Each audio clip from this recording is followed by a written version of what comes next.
Hello everyone, this is biology lecture on genetically engineered insulin.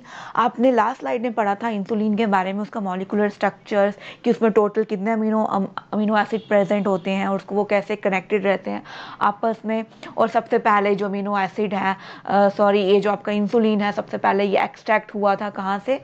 Dog से, cattle से and pancreas से।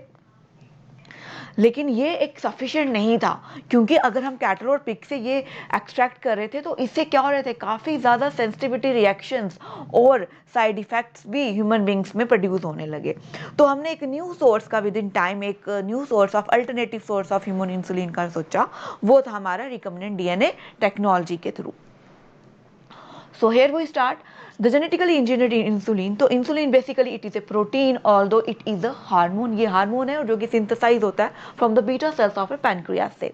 Human beings के पास एक have gene that code for this protein hormone. और ये जो जीन है ये बेसिकली लाइक करता है क्रोमोसोम नंबर 11 में। जो जेनेटिकली इंजीनियर्स थी took out the human gene. इन्होंने क्या किया, ह्यूमन जीन को जो कि रिस्पॉन्सिबल है for the synthesis of insulin hormone के लिए, और इनको इंसर्ट कर दिया into the DNA chain of suitable bacteria. And bacteria यहाँ पे क्या हुआ, इंटरमीडिएट, कि हम डायरेक्ट किसी पर्सन पे नहीं कर रहे हैं इंसुलिन हार्मोन इंजेक्ट जिसमें कमी है। हम पहले इसको क्या देख रहे हैं, बीच में कोई इंटरमीडिएट देख रहे हैं। पहले हम हार्मोन जो है हमने जो एक्सट्रैक्ट भी किसी ह्यूमन से ही किया हुआ है, इसको हम पहले किसी बैक्टर में करेंगे, यानी कि हमारा इंटरमीडिएट होस्ट होगा। फिर हम इसको फाइनल होस्ट में करेंगे, डैट इज ह्यूमन बीइंग में।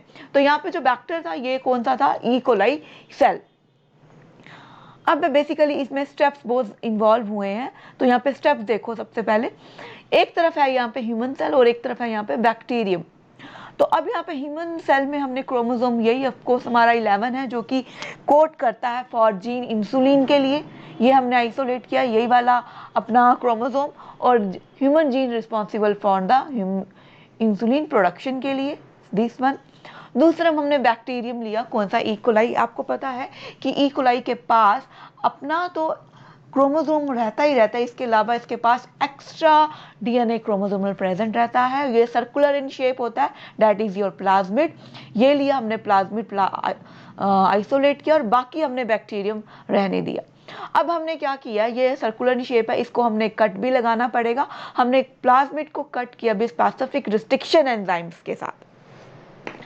ये हमने कट किया क्योंकि हमने ये अपना डिजायर्ड जीन इसके अंदर क्या करना है, इंसर्ट करना है। अब हमने ये जीन है इसको इंसर्ट कर दिया इन प्लाज्मिड एंड सील्ड किया बाय यूजिंग एंजाइम्स। और यहाँ पे जो कॉमन यूज एंजाइम है बेसिकली जो यूज किया जाता है वो कौन सा है, लाइगेस एंजाइम होता है। अब यहाँ पे फिर से हमने, ये हमारा बन गया रिकम्बिनेंट वाला पूरा। अब हमने इसमें क्या करना है, इसको हमने सूटेबल होस्ट में फिर से डालना है। यहाँ पे सूटेबल होस्ट आपका कौन सा है, ई कोलाई है। ई कोलाई हमने लिया, फिर से हमने इसको यहाँ से थोड़ा कट करेंगे, और ये plasmid with gene inserted in किसमें, बैक्टीरियम में। और ये क्या करेगा, रिप्रोडक्शन करेगा किसकी, और बैक्टीरिया एंड साथ में प्लाज्मिड भी।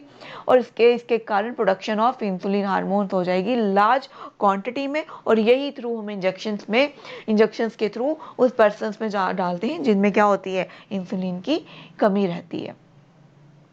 तो here we look the steps that involved in the production of the genetically engineered insulin. Using specific techniques, the plasmid of E. coli is removed and isolated. इसमें हमने क्या किया, यूज हम specific techniques के through हमने क्या किया, हम टेक्निक्स यहाँ पे कहाँ, मतलब कौन सी, हम लेबोरेटरी के अंदर बैक्टर्स ले रहे हैं और चीज़ें ले रहे हैं, एंजाइम्स ले रहे हैं। The plasmid of E coli, हमने खाली प्लाज्मिड ऑफ ई कोलाई को क्या किया, खाली रिमूव किया, उसको आइसोलेट किया। बाकी हमने बैक्टीरियम का जो भी उसका जो मेन क्रोमोसोम पार्ट है, उसका जो भी उसके अंदर है, वो हमें उससे कोई लेना देना नहीं है। The isolated plasmid is open, और जो आइसोलेटेड प्लाज्मिड है फिर हमने इसको ओपन किया with the help of specific enzymes के थ्रू, रिस्ट्रिक्शन एंजाइम्स के थ्रू।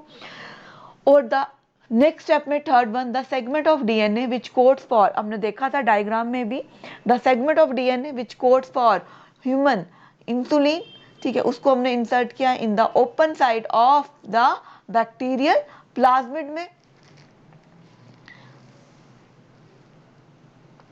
तो आफ्टर इंसर्शन द प्लाज्मिड को हमने क्लोज भी किया बाय यूजिंग स्पेसिफिक एंजाइम, कौन सा enzyme, ligase, to make it, हमने क्या बनाया, ये रिकम्बिनेंट प्लाज्मिड बना दिया। This recombinant plasmid is again, हमने देखा था डायग्राम में कि कहाँ पे इंट्रोड्यूस किया था इसको, फिर से हमने सी अगेन, फिर से हमने ये अपना जो अपना रिकम्बिनेंट आपका प्लाज्मिड बना, हमने इसको फिर से बैक्टीरियम में डाल दिया, बैक्टीरियम सेल में हमने ये इसको हमने डाल दिया, ठीक है। अब now the E coli cell become capable of synthesising, अब जो ई कोलाई होगा वो प्रोड्यूस करेगा, अब बिकम हो जाएगा, कैपेबल हो जाएगा तो सिंथेसाइज क्या करने के लिए, ह्यूमन इंसुलिन की प्रोडक्शन करने के लिए। These bacteria then cultivated in fermenters, जो कि क्या करेगा, टू प्रोड्यूस, जो कि रिप्रोडक्शन फास्ट करेगा, to produce large amount of insulin hormone. और insulin then extracted from bacterium culture, ये हमने बैक्टीरियम कल्चर से फिर हमने इसको लिया, इसको प्यूरिफाइड किया विद सर्टन केमिकल से, and then and thus by using recombinant DNA technology it is possible to produce human insulin। और यहाँ पे सबसे पहले मैं आपको एक नोट बता दूं, ऑन 5 जुलाई 1983 में एली कंपनी ने लॉन्च किया था first genetically engineered human insulin by the name Humulin के थ्रू। कौन सा नेम था, ह्यूमलिन के थ्रू इन्होंने जो ह्यूमन इंसुलिन था वो आर्टिफिशियली एक्सट्रैक्ट किया था। So hope you will like my video and thanks a lot।